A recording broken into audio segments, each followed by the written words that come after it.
हे WhatsApp guys, welcome back once again. आपके मन में कई बार ये सवाल आया होगा कि कयामत के बाद क्या होगा। तो आज उसका जवाब आपके सामने है, क्योंकि इस कहानी की शुरुआत रैप्चर के बाद होती है, यानी कि वो समय जब सभी लोगों को ऊपर बुला लिया जाता है। फिर जो लायक होता है, जिसके कर्म अच्छे होते हैं, उसे ऊपर ही रख लिया जाता है, जिसके बुरे होंगे उसे नीचे फेंक दिया जाएगा। तो स्टोरी लाइन की मेन किरदार अज़राल को हम अपने बॉयफ्रेंड केनन के साथ एक कल्ट से भाग कर आते हुए देखते हैं, जो अभी इस दुनिया में है, जिसके कुछ मेंबर भी होते हैं। उनका मानना है कि किसी भी इंसान का बोलना एक सिन है, यानी कि पाप है।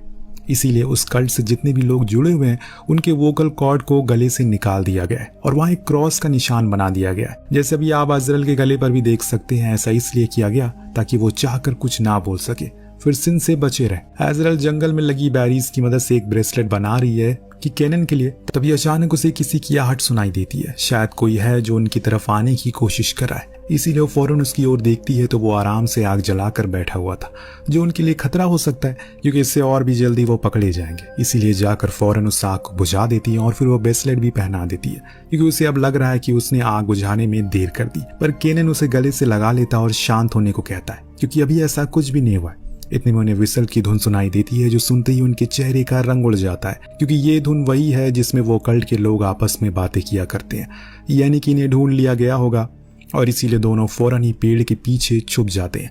पर केनन को यह तरीका सही नहीं लगा, क्योंकि ऐसे तो वो पकड़े जाएंगे। इसीलिए उसने अलग होने का फैसला किया, लेकिन सच में बहुत देर हो चुकी है, क्योंकि अगले ही पल उन्हें पकड़ लिया और सच में अलग कर दिया गया। दो कार्स थी जो अलग अलग दिशाओं की ओर चली गई, केनन को बेस पर लेकर चले गए। तो यहाँ अज़राल को ऐसी जगह लाया गया जहाँ पर बलिदान दिया जाता है। जोसेफीन नाम की कल्ट लीडर उसका पहले से ही वहाँ पर खास कुर्सी पर इंतजार कर रही थी, जहाँ पर आए दिन किसी न किसी को बलि पर चढ़ाया जाता है। सामने खड़ी लीडर की आंखों में देखकर वो उसे उसकी जान की भीख मांगती है, पर उसके चेहरे पर तो दया की कोई शिकंजी नहीं थी।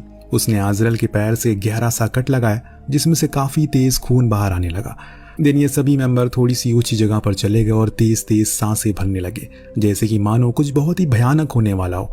इतने में हम सामने से कुछ अजीब से लोग को आते हुए देखते हैं। दरअसल ये वही लोग हैं जिन्हें रैप्चर होने के बाद ऊपर से नीचे फेंका गया, जो बुरी तरह से जल चुके हैं। और इन्हें ही देखकर ये कल्ट के लोगों ने सिन करना छोड़ दिया, ताकि जब अगली बार रैप्चर जैसा कुछ भी हो तो उन्हें ऊपर ही रखा जाए, ना ही नीचे फेंका जाए, वरना वो उनकी हालत भी उन्हीं जले लोगों की तरह हो जाएगी। अब एक आदमी जो अजीब सी चाल के साथ अज़राल के खून को सूंघते हुए उसकी तरफ बढ़ रहा था। पर यहाँ कुछ अलग होता है। दरअसल उन चारों मेंबर में से एक जवान लड़का भी था, जो आज पहली बार किसी का बलिदान देखने के लिए आया था। इसीलिए वो पीछे मुड़कर देख लेता है, तो वहीं बाकी के लोग तो अपनी ही दुनिया में मस्त थे। उस लड़के ने देखा कि अज़राल फ्री होने की कोशिश कर रही है और एक हद तक हो भी चुकी है। वो भागते हुए उसके पास गया और उसे पकड़े रहा, पर यहाँ अज़राल ने चालाकी दिखाई और उसी चेयर का एक टूटा हुआ टुकड़ा उसके गले में घुसा दिया, जिससे बहुत तेज खून बहने लगा। और इसीलिए उसे पहले ही वो दानव उसे अपना शिकार बना लेता है। इस बीच हम साफ साफ देख पाते हैं कि वो बस इंसानों का खून पीते हैं, ना कि मांस खाते हैं, लेकिन उसके लिए वो भी उन्हें पूरा तड़पाते हैं, जैसे कि नरक में किसी गुनहगार को तड़पाया जाता है।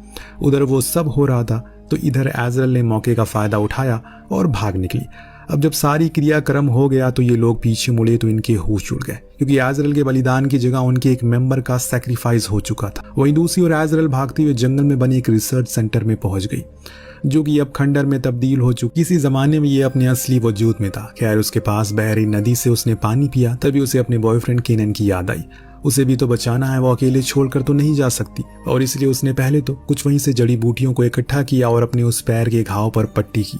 लेकिन इतने में उसे नजर आ गया एक दानव, जो उसे कुछ ही दूरी पर, और इसीलिए वो भागते हुए आकर उसी खंडर में छुप गई, जिसके अंदर बेहद ही अंधेरा था। पर वो दानव अंदर नहीं आया, क्योंकि अब पट्टी लगाने के बाद खून की खुशबू जा चुकी है, इसीलिए वो वापस लौट गया।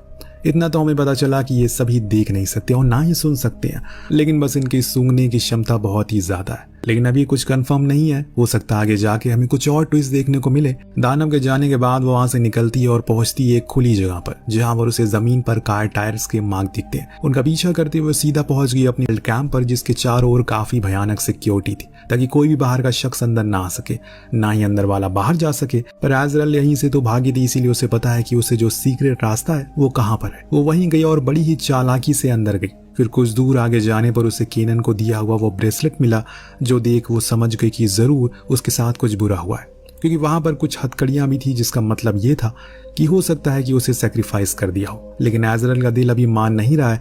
उसका कहना है कि वो भी जिंदा होगी, इसीलिए वो उसी की तलाश में आगे बढ़ रहा है। तभी उसके सामने जोसेफीन आ गई, लेकिन सही समय पर एजरल छुप गई एक टेंट के पीछे, जिसके अंदर थी जोसेफीन की बूढ़ी माँ, जिसे मिलने के लिए वो जाती है, और उसी के पीछे ये छुपी हुई थी। खैर सीन शिफ्ट होता है, हम कल्ट में बने चर्च को देखते हैं, जिसमें थी कल्ट की मेन लीडर मरियम, जो कि एक प्रेग्नेंट लेडी है। उसका मानना है कि जो हवा होती है उसे गॉड हमें संदेश दे और उन्हीं हवाओं को समझने और सुनने का काम करती है। इसीलिए वो जो कुछ भी कहती है, यहाँ के सभी लोग यहाँ के मौजूद सभी लोग को वो पत्थर की लकीर मान लेते हैं।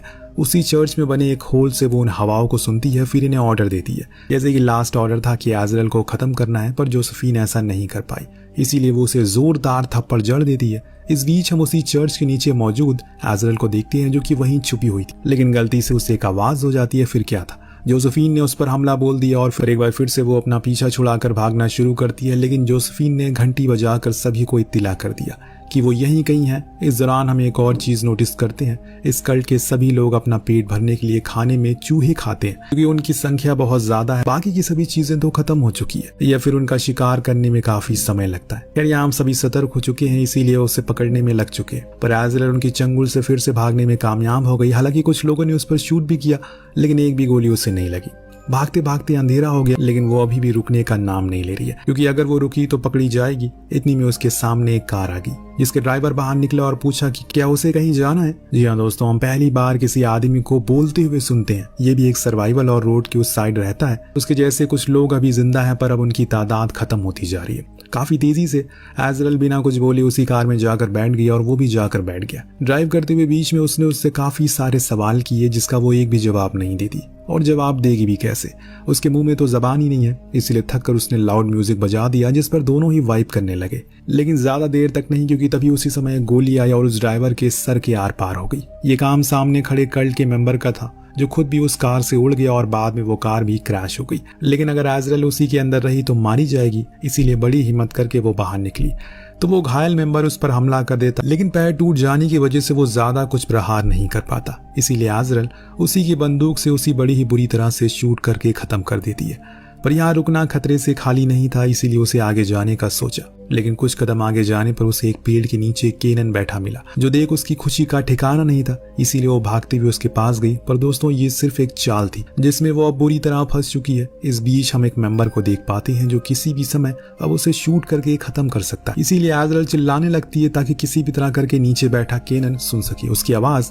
लेकिन इसका कोई फायदा नहीं हुआ, क्योंकि बहुत तेज हवाएं चलने लगी। अब एजरल रस्सी की मदद से ऊपर चढ़ने की कोशिश में लग गई, जिससे हुआ ये कि उसके हाथ के घाव में से खून टपकने लगा। फिर क्या था, एकदम से चारों ओर से कुछ दानव आ गया और उस मेंबर पर टूट पड़े। किसी भूखे भेड़िए की तरह उन्होंने पहले उसके सर को पेड़ पर बुरी तरह घसीटा, जिससे उसका सारा खून बह गया, और फिर उस पेड़ को तब तक चाटते रहे जब तक वो सूख नहीं गया। उन्हें इस कदर भूख लगी थी कि वो उसका सर ही उखाड़ कर ले गए और बचे हुए शरीर के टुकड़े बाकी ले गए। बड़े ही जालिम है ये दानव। इधर एजरल ये सब देखकर सहम जाती है और कोशिश करने लगती है किसी भी तरह करके आजाद हो जाए। पर अभी एक दानव आया और केनन को भी घसीट कर ले गया अपने साथ। ये सब कुछ उसकी आंखों के सामने हो रहा था। वो दोनों तो चले गए, अब बारी थी उसकी। इसीलिए एक दानव पेड़ पर चढ़ना शुरू करता है। तो ये क्या करती है, अपनी रस्सी को उसके गले में फंसा देती है, फिर दूसरे सिरे को लेकर नीचे कूद गई और रस्सी टाइट होने से वो मारा जाता है। अपनी आंखों के सामने अपने प्यार की मौत को देखकर उसे अब रहा नहीं गया, इसीलिए वो निकल पड़ी उसी कल्ट कैंप की ओर, क्योंकि अब उसके पास खोने को कुछ भी नहीं है। उसे चाहिए तो सिर्फ बदला, क्योंकि उसकी आग उसके अंदर धधक रही है। कैंप के करीब जाने पर उसने सबसे पहले विसल किया, जिससे कि सभी गार्ड का ध्यान दूसरी ओर भटक गया। अब एजरल सीधा पहुंची चर्च में, जहां मौजूद थी मरियम, जिसके कहने पर ही सब कुछ हो रहा था। और सबसे पहले तो वो उसे खत्म करती है, क्योंकि उसके मर जाने पर सब कुछ अपने आप खत्म हो जाएगा। लेकिन जब उसने मरियम को देखा तो वो प्रेग्नेंट थी, इसीलिए उसे उस पर दया आ गई। लेकिन मरियम को उस पर दया नहीं आई और इसीलिए उसने उस पर कई बार वार किया और वो बेहोश होने लगी। लेकिन बेहोश होते होते आंखों से वार करती है, लेकिन उससे कुछ होने वाला नहीं था। अब इस बारी ये लोग कोई कसर नहीं छोड़ने वाले थे, इसीलिए इन्होंने सबसे पहले तो इसके मुंह पर खून लगाया। फिर एक कब्रिस्तान ले गए, जहां एक कॉफिन में बंद करके इसे रख दिया। जब एजरल की आंख खुली तो उसने देखा कि उस कॉफिन से एक सुरंग जुड़ी है, जो शायद उसे बाहर जाने का रास्ता हो सकता है। इसीलिए वो सीधा उसी में गई। बीच बीच में उसे सिर्फ और सिर्फ इंसानों की हड्डियां दिखी और कुछ नहीं। पर वो फिर भी आगे बढ़ती रही। लेकिन तभी उसके सामने आ गया एक दानव, जो उसे मारने ही वाला था, पर उसके नाखूनों पर लगे मरियम के खून को स्मेल करके वो वापस चला गया। जो देख वो भी हैरान थी कि ये आखिर कैसे हुआ। एजरल ने भी अब कसम खा रखी है कि जब तक वो उन सभी को मार नहीं देगी तब तक खुद नहीं मरेगी, वरना इतनी भयानक तरीके से गाड़ देने के बाद कौन ही जिंदा बचता है। अब वो बाहर निकली तो सीधा पहुंची उसी जोसेफीन की बूढ़ी माँ के टेंट के बाहर, जिसे उसे बिना कुछ समझे ही आग के हवाले कर दिया, जिससे हुआ ये कि धीरे धीरे करके वही आग पूरे कैंप को तबाह करने लगी। तो वहीं एजरल ने सभी को मार दिया जो भी उसके सामने आया, उसे शूट करके मार डाला। और इसमें जोसेफीन भी शामिल थी क्योंकि वो अपनी माँ की मौत का सदमे में कुछ ज्यादा ही गुम हो चुकी थी। पर एक आखिरी गार्ड वो बच गया, इसीलिए उस पर शूट करना शुरू कर देती है, लेकिन एजरल उसे भी मारकर खत्म कर डालती। अब सीधा पहुंचती है वो मरियम के पास, लेकिन इस बार भी वो उस पर हमला करती है, वो भी पीछे से। लेकिन एजरल इस बार कोई रहम खाने वाली नहीं थी। दोनों में भयंकर लड़ाई हो रही है कि तभी वहां जोसेफीन पहुंच गई जो अभी जिंदा है। ये दोनों आपस में पुरानी दुश्मनी खत्म करने में लग गए। तो वहीं एक और मरियम अपने बच्चे को जन्म देने लगी और इतने में इधर एजराल के हाथ लग गया एक आयरन रॉड, जो उसने झटके से उसके गले में घुसा डाला, जिसे वो मारी गई। मरते मरते भी वो खुश थी क्योंकि मरियम ने अपने बच्चे को जन्म दे दिया था। पर इसे मरियम को न जाने क्या हुआ, अचानक उसने खुद ही गले को काट कर अपने आप को मार डाला। इस बीच तेज हवाएं चलना शुरू हो गई, जिससे वो सभी दानव वहां पहुंच गए। तब हम देख पाते हैं कि एजरल ने उस बच्चे को उठा लिया जो किसी गोट जैसा लग रहा था, यानी कि वो इंसानी बच्चा है ही नहीं, वो शैतान का बच्चा है। और जो संदेश इन्हें हवाओं से मिल रहा था वो गॉड से नहीं बल्कि डेविल से मिल रहा था। पर यहाँ एक और चीज होती है, जब वो एजरल के हाथ में उस बच्चे को देखती हैं तो उसके आगे झुक जाते हैं, जैसे कि एजरल के चेहरे पर एक ताकत की खुशी को हम देख पाते हैं, यानी कि अब वो इस पल को एंजॉय करने वाली है क्योंकि वो इस बच्चे को अब कहीं जाने नहीं देगी, वरना उसके हाथ से पावर जो चली जाएगी। इसके साथ ही ये कहानी यहीं पर खत्म हो जाती है। तो आपको कहानी कैसी लगी हमें कमेंट करके जरूर बताएगा। मिलते हैं अगली वीडियो में। Thank you so much watching.